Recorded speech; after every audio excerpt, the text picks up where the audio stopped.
As November creeps closer, President Trump's Independence Day address and Joe Biden's ongoing search for a running mate, they become big news. Let me begin with this. I've got David Lamb with me, probably the foremost expert in this area, and I thank you for joining me. Okay, glad to do it. Let's begin with the notion of approval rating. If I'm talking to you as an expert in that area, what is the significance of approval rating as it relates to this particular this game? The number to remember with approval ratings is 40%. Below 40% is a cemetery. Above it, the options are much better.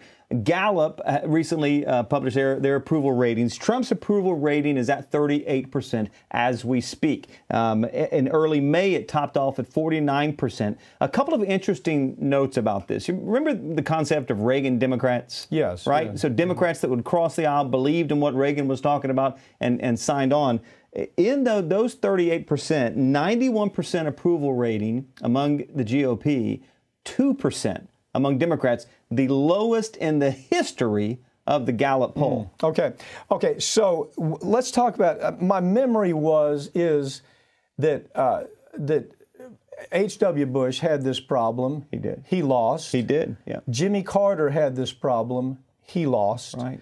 But there's also this notion that you hear talked about is at the same time of where we are in this election cycle, right, Obama had a less than 40%. Is that accurate? That is. Obama was right at 40%, and that's the silver lining for the Trump supporters, because from summer to fall, Obama had a 6% bump, which got him closer to 50% by the time the election took place. So if Trump is able to pivot in some way and pull that approval rating out by the way he handles the coronavirus, maybe what happens with the economy, how he handles all of the protests and the tearing down of the monuments, all of that. There are opportunities, but at 38%, like you said, H.W. Bush, Jimmy Carter both lost. The last president, Harry Truman, in 1948, had a 40% approval rating. That's how far back you've got to go to find an incumbent that gets reelected. Okay, so this is a big number. It is. Watch the approval rating. It's key. If you can have, if the turd blossom, Karl Rove, right, can raise that approval rating for Bush above 40%, he at least is still in the game. Is that the magic number? Okay, let me ask you about the Mount Rushmore speech. I don't get this. It was so divisive. I mean, you had the New York Times, it's racist, it's divisive. This is the worst thing that could possibly happen. I mean, the media was just like, their hair was on fire, hysterical about this. What does the right say about it? What does his core say about it? Some of the phrasing that the president used in that speech was a culture war, and this issue typifies it. The left thought, like you said, the New York Times, some of what they said about how far left and radical, how scary the speech was. The right loved that speech. In fact, now, when you say the right, was that just his core? His core. But was it beyond that? No. Okay. It was not. But his core. His core is 40%. It's 40%, yeah. and it was red meat for his core. But again, is Trump having to still rally that base to make sure to shore that base up as he heads toward November? Okay, well, again, the question is, can he do it?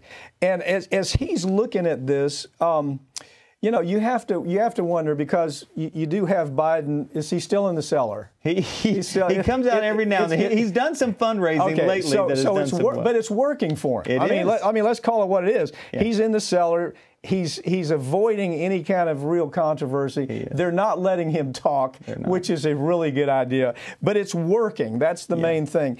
But as we approach this election, I saw that Trump had raised $1 billion. Is $1 billion? It's nearly $1 billion. Okay, so can $1 billion move these favorables that you just talked about? Is there a way to do that, or can you move favorables by attacking the other side? Tell me what you Well, I think with that $1 billion that has been raised between Trump and the RNC and $250 million cash on hand, you're seeing some signs as to what they're going to do with that, because that's a considerable advantage. The Biden team is not even releasing how much cash they have on hand.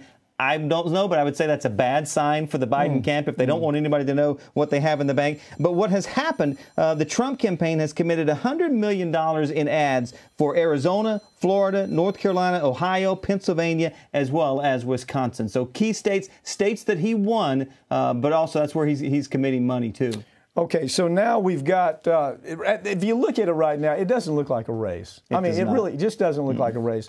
And you're saying the only thing that changes that if he can get above 40%, right, if the $1 billion that he has can be used by Karl Rove, the turd blossom, right, to somehow raise the favorables. I don't know how you raise favorables, though, with attack ads. Yeah. You see what I mean? Right. And it seems to me that that's why that money is why he has that money right now. So right now you got Biden, who has to make a really important decision, and that's who is his VP. Right. I really like Tammy Duckworth. Right. What a great VP. The senator I mean, from Illinois. You'd understand that. Okay, if he doesn't make it through the first term, Tammy Duckworth would be there. I really like this woman. Let's talk about it. Well, she's a senator from Illinois, former Army lieutenant colonel. She's a pilot like yourself, Pat, an Army helicopter pilot. She's a double amputee and a Purple Heart recipient. So the resume is very impressive. And the reason she stands out for the Biden camp, one of the things that with that $1 billion that the Biden camp knows that Trump's going to do is attack them. How do you go about attacking someone who has that sort of resume? So that's what makes Tammy Duckworth so attractive to Biden and his team. Mm-hmm.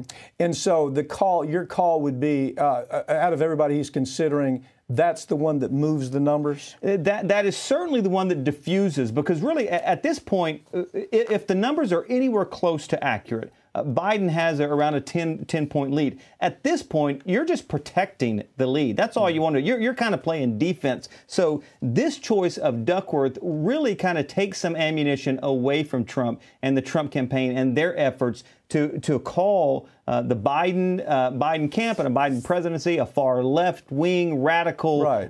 Overturning. It takes all that away. It takes it off the table. Yeah, and I think that's brilliant. Of course, the Democrats' advisors have never done the brilliant thing. They'll end up with somebody it's an incestuous process. Yeah. You know, who's been around the longest? Right. You know, who has been part of this committee and that committee? Who's raised money? That's how they think. This woman can make the difference. She can make it happen? Yeah, David, thank you for joining me. Thank you. That's all for tonight. Find us on Twitter and Facebook at facebook.com/RT America's Lawyer. You can watch all RT America programs on DirecTV, channel 321. Also, stream them live on YouTube, and be sure to check out RT's new portable app where you can watch all your favorite shows. I'm Mike Papantonio, and this is America's Lawyer, where every week we tell you the stories that corporate media is ordered not to tell because their advertisers won't let them and because their political contacts won't allow that to happen. In the meantime, have a great night.